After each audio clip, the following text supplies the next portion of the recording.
All right.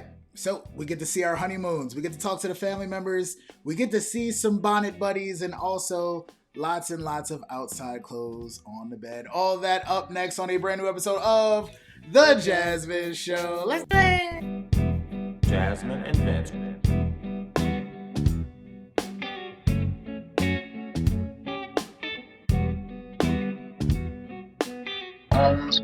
The JasVynce Show.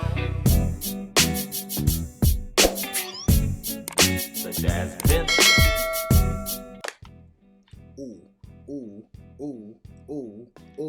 Ooh.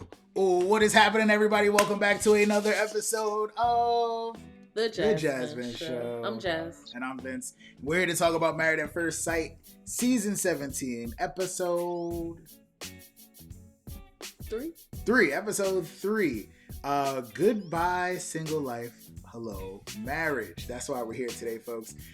Please, if this is your first time watching us, to catch up on some Married at First Sight, make sure that you like, comment, and subscribe. We appreciate it. Thank you very much. Hit all the buttons, all of them, with the little ringy thingy under there too.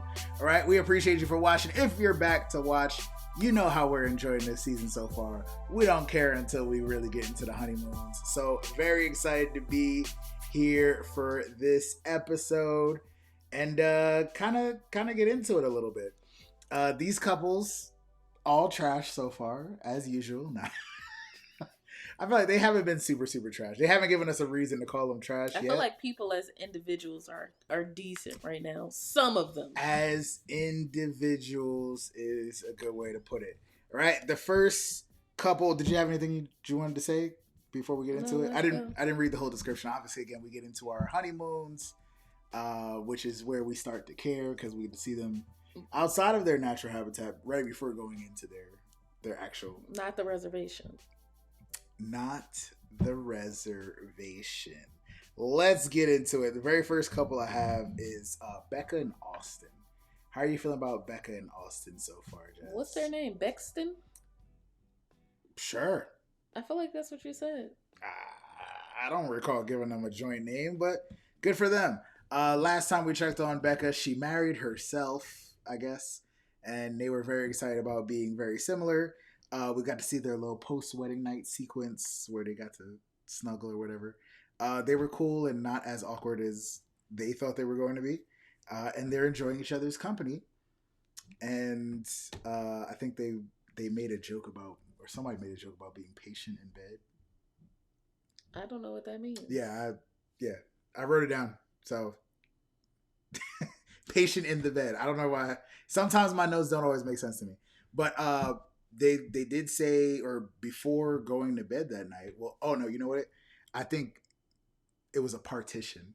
My writing. Yeah, I got auto-corrected. She made a joke about putting a partition in the bed when they were going to bed. Like, oh, we can cuddle for a little bit, but, ain't gonna be no hanky-panky. Yeah, I think she only said that so that she would establish that boundary that we're not having sex today. Yeah. Which is, there's nothing wrong with that whatsoever.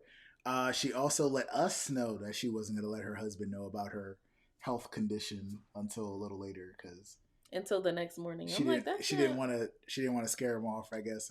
But yeah, the very next morning she let him know. Yeah, they was boring. Sorry. How did we take that? I feel like she minimized it a lot. So with that, I feel like he didn't get the full weight of how heavy it is. And when she said, "I'm always in pain, but I'm okay," I was like, nobody is always in pain but okay. Like, that's not a normal thing. So always. Oh, and you're back. Oh, wow. So okay. I'm just thinking, with being in a high pressure situation of being on this show, being newly married, and constantly being in pain, that sounds horrible. I can only think about, like, for example, I don't want to be too graphic, but like, if I was on my period and I'm married, like, that's a hectic situation already because I don't want to be bothered and I'm in pain, So imagine being married to somebody, you don't know them, you're getting to know them, you got cameras constantly, and you're in pain all the time. Like, that's not a good mix. But she seems optimistic. Not a good thing. It's great that she seems optimistic.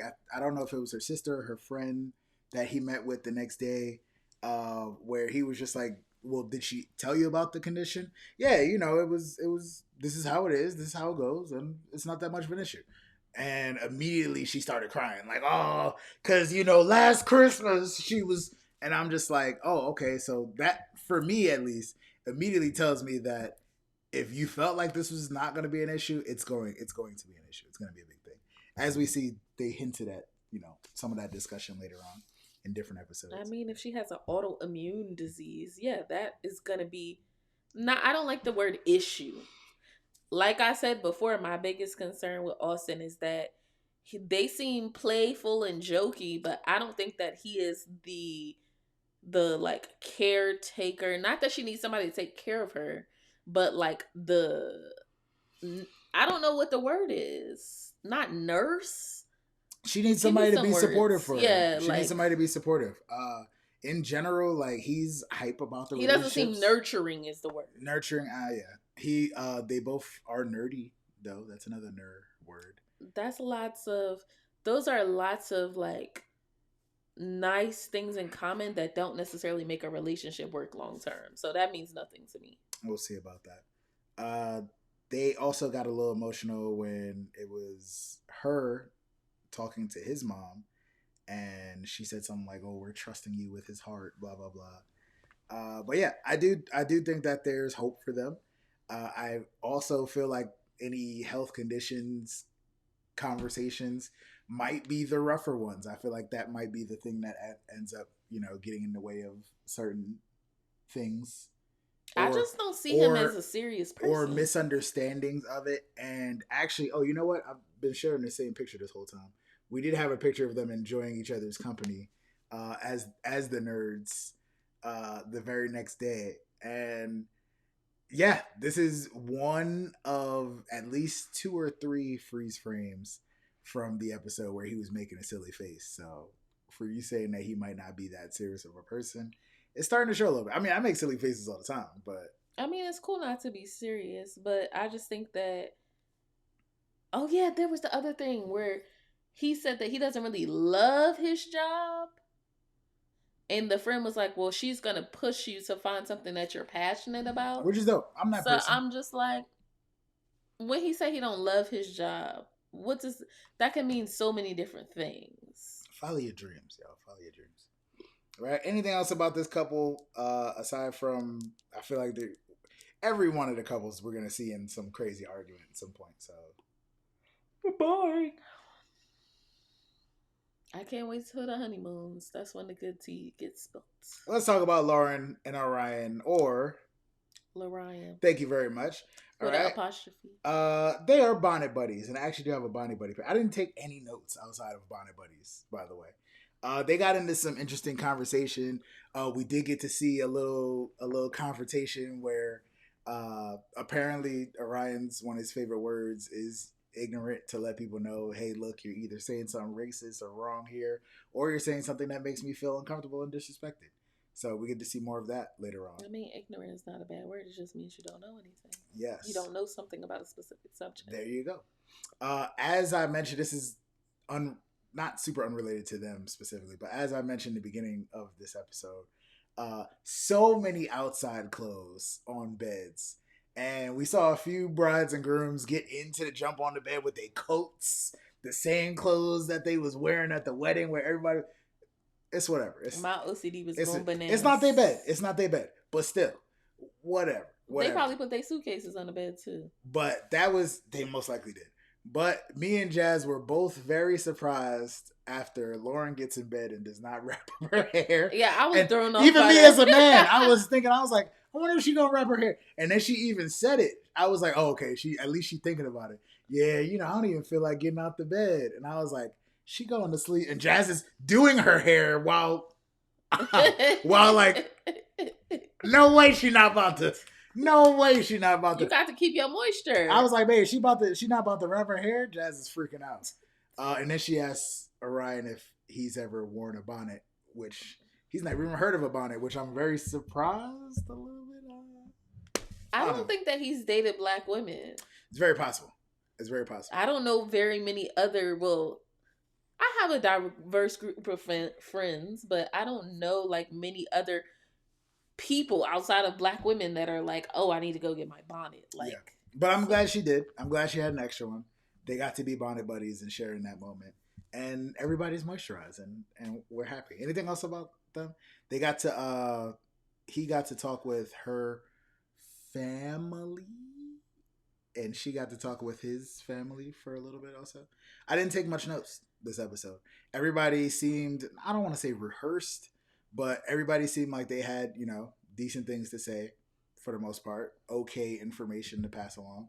Nothing particularly stood out to me. Mm-hmm. If there is something that I might have missed just because we tired. We tired and these couples are boring. Shout out to who said that on our last video. Somebody commented that. We thank you for the comments. Yeah, feel free to let us know in the comments if we might have missed something or something that we definitely should talk about next time. And we've been enjoying After Party too.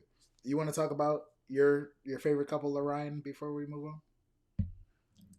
No, I saw the preview for next week, but I'm still optimistic. We're getting into it. Let's talk about that. Let's talk about it next week. Yeah, always optimistic, but I do wonder what he was heated about in that discussion. Ooh. I don't know. Ooh, bonnet buddies. Right, let us know how you feel about the bonnet buddies, Lorian, in the comments. We like them. They're our favorite couple so far. Let's get into who are these people? Claire and Asshole. Oh, Claire and Cameron. Now, I keep forgetting that Claire is a therapist, and I feel like that's important to note. It's easy when you hear the questions that she asks in response to the things that he says, it lets me know that she's a therapist. I wonder if he forgets also because he's not doing a good job at not making himself look crazy. I don't think he's been to therapy. That's what I'm getting. Oh my goodness. That's There's a what good I'm chance. Getting. There's a good chance. I don't think he's making a good case for himself not being a crazy person by the things that he's saying to her. Simple as that. He's like 2 strikes for me. It. All right, first note. Her dress was made to tease horny grooms. He has a weird sense of humor. He does. I'm glad everybody agrees that it's humor and that it's weird. I'm glad they don't just think he's just he's just being a straight up weird person. He reminds me of somebody that I would report to HR at my job. Easily. That's what he reminds me of. Like, easily. What does that even mean? I'm uncomfortable by what you're saying. My next note after that is just homie weird. Yes, so and he don't say he love you because of his World War II lieutenant grandma. That's a note that I took. I feel like he's a walking red flag. Like everything he says is like emphasis on red. Yeah, it's a little bit problematic when he made the comment when they well, first of all, he kept leaving his wife in the airport, which I thought was weird. You're huge and she's tiny, so her strides are not as long as yours. Big no. But also, like, I just want to say I have the best husband as it comes to traveling. He is a professional traveler. I don't have to carry no bags, nothing. All I got when I get to the airport, I turn my brain off and he takes me where I need to go. Okay? What up? Long as I have the passports, but that's a story for another day. Stand by your man. And hold on to the passport. My man. Okay? Yes, thank you. So, as a husband, even if you just met your wife, as a boyfriend, in my opinion, you should be making sure that chivalry is not dead. Open the door. Get her bag. Like, I don't care if you had only one small carry-on. Like, if she got this big bag, y'all going on vacation. It's not about, like, necessarily, like, I don't want to say first impressions. Right.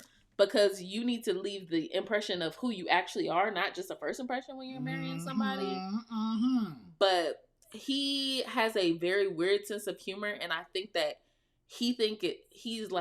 thinks it's funny to be an asshole, but it's not funny to be an asshole to your wife, which is why you've had 5 serious relationships that all lasted a year. I don't think a year-long relationship is serious. Oh, especially not 5. Have you had 5? Nobody's had 5 serious relationships at like 30, whatever he is. Let us know. No, that's not a thing. But I can see how the the situation or his relationship history has taken place. I've seen that happen before. But yeah, I think was it his? I think it was when she was talking to his friends. Like, oh, do you think he's like romantic? Everybody was like, I have a I'm clip like, of that girl, too. run. I went to the clip of them in bed, but I skipped ahead in the conversation. So yeah, he got to get grilled. He didn't really get as grilled as I thought he was gonna get by her mom and sisters. Oh, they coming for him. But yeah, they want blood still. They want blood. And then his friends were just like, I barely know the guy, honestly.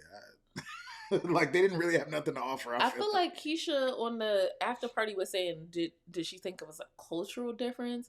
And I'm like, I don't think it's a cultural difference. You just think he's an asshole. I think he's an asshole, and I think that, remember how in the vows, not the vows, in the intro they were saying the most interesting thing about him is his accent. I think that his accent has gotten girls, but it doesn't keep girls. And he said that, I remember in the beginning.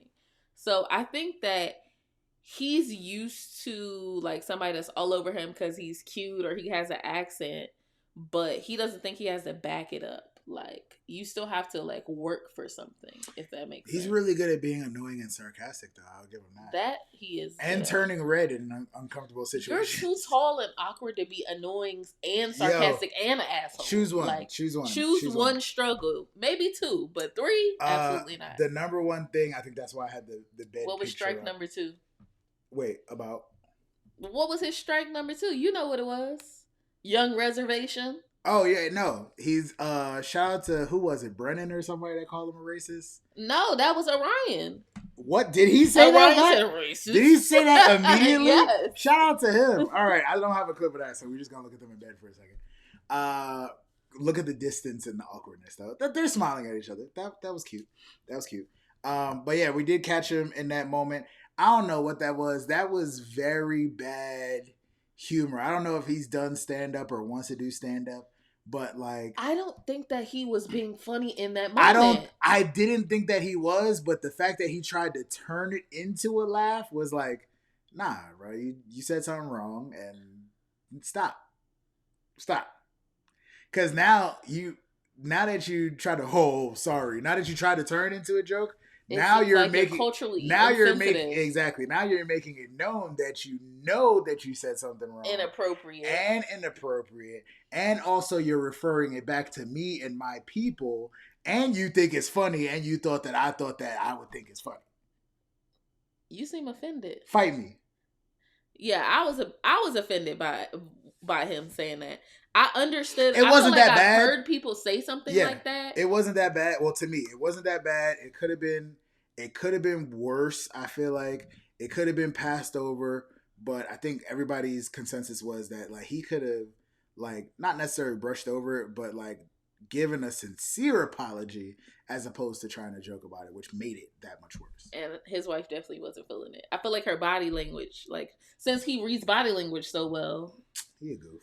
Yeah, I'm not really feeling him. But like I said, I didn't think I would be feeling him. It was something about him. I was like, I'm not gonna like this guy. So, the last strike, I think again because he might not say I love you because his grandmother never told him that she loved him. I feel like the grandma story. It sounded like something your grandparents. I thought he was making that up on the spot.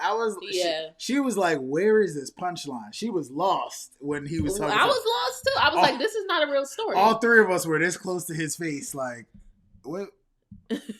Where you going with this? Count Olo. I had no idea where he was going, and then he was like, "Yeah," and then but I love her though. Yeah, but she never told me she loved me. Like, what?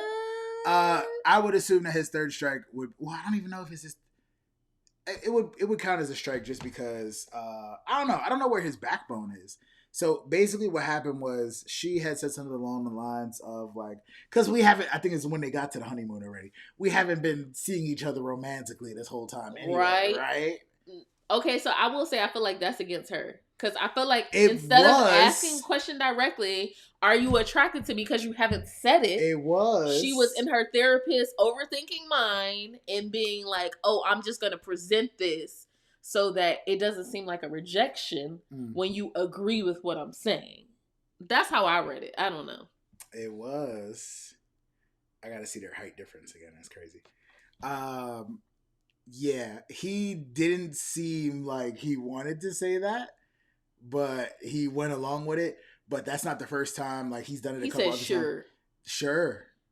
Like he was unsure about it, even though he said sure. No, I think he was like, since you want to be goofy, I'm just gonna agree with you. I don't know, but also he said that he doesn't like express his feelings like that, and she was like, I need you to work on it. He's like, oh, I'm working on it every day.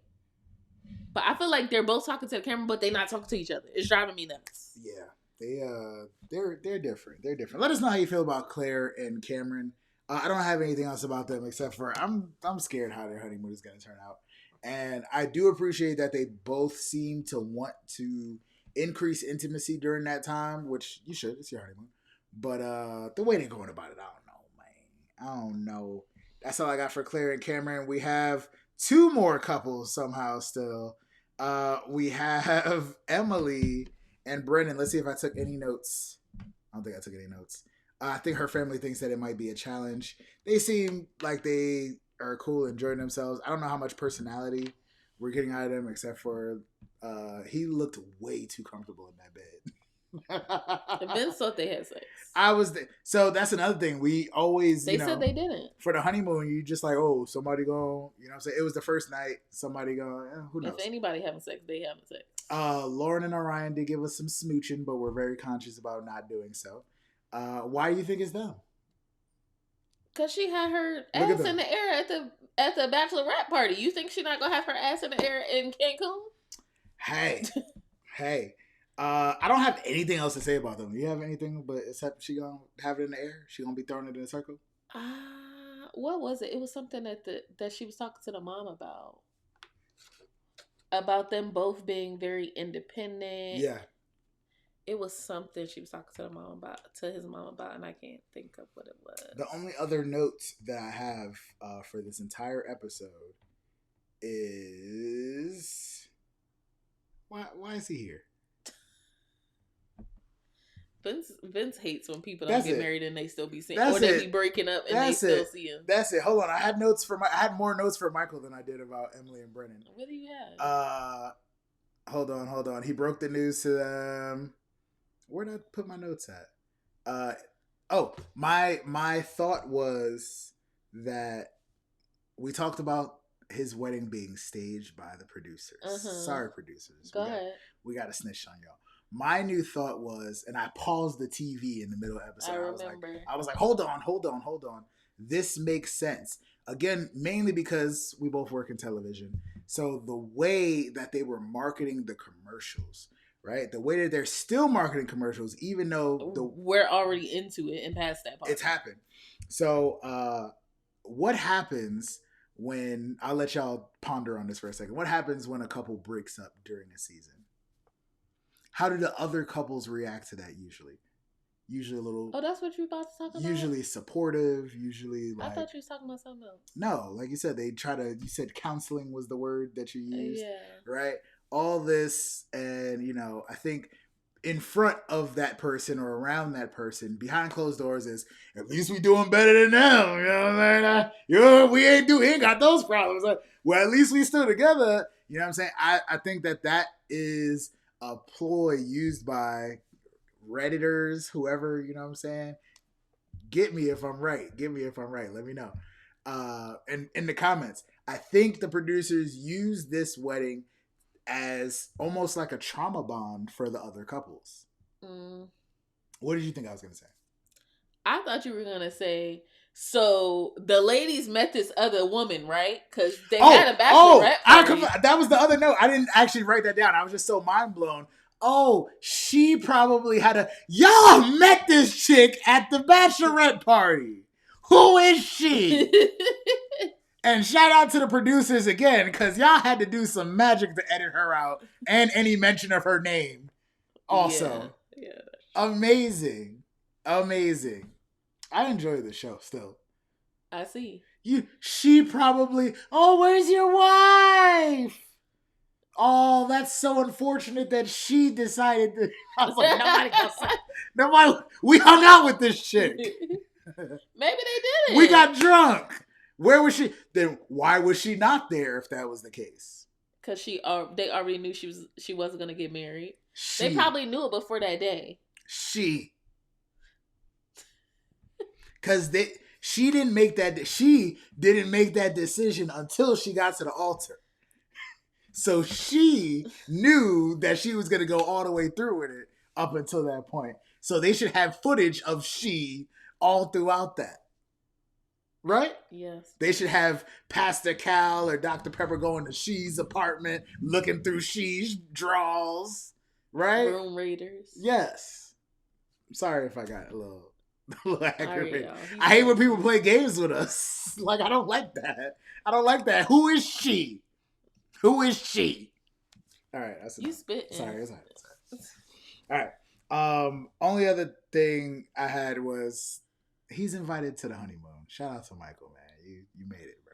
Michael looked like he got attacked by a bear with that shirt. Yo, I was cracking up. I didn't have a picture of his shirt. I just had because his fashion. You know Listen, what I'm saying? his fashion he just liked is to swag on some him. other stuff. He just liked to swag. That's not the shirt that he wore, obviously. Nah, but he liked to swag on him, yo. I'm not seeing the fashion. I think that's my issue. And maybe I'm just not avant-garde enough. Avant-garde. Yeah. Michael. But yeah, next episode we get to see them in a wonderful place called... Well, they landed in Cancun. Oh, Grand Palladium Costa Mujeres. Oh. We literally just left that area. Did we, Jazz? Now, maybe... We were staying in Costa Mujeres. Costa Mujeres. It's a beautiful, beautiful place. Maybe my good friend and wife and travel agent could tell you a little bit more about that place. If you are interested in booking a trip to the fabulous Costa Mujeres, all you have to do is visit The Journey with Jazz on Instagram and hit the link in her bio. Or slide in my DMs too. I'm down. Absolutely. No, seriously, anything you wanted to say about while I'm covered by your promotion? No. No? All right. Hit me up, guys. I guess. Right. Jazz is the best travel agent I know. We literally just got back from there. Check out her Instagram if you want to see all the other cool stuff that we did while we were out there. But we're getting closer and closer to ratings time, my friends. Closer and closer. Until then, anything else you're looking forward to? Somebody consummating, which is a little creepy to look forward to that, but it's always creepy to look forward to it. But guess what? Everybody on this show and everybody affiliated with this show wants to know who's smashing. I want to see Claire go off on Cameron one time. I know it's gonna come. I feel the spiciness from her a little bit. I know it's coming. I don't want to see spiciness from her. I want to see her have a civilized therapist conversation with her husband and see if he squirms or actually responds back accordingly. No, he only speaks with sarcasm. There you go. That is all I have. Please make sure you like, comment, and subscribe. We appreciate y'all, man. Thank you so much for watching. We will be back next episode next week, same time, same place, right here for a brand new episode of The JasVynce Show. Peace, y'all. Jasmyne and Vince.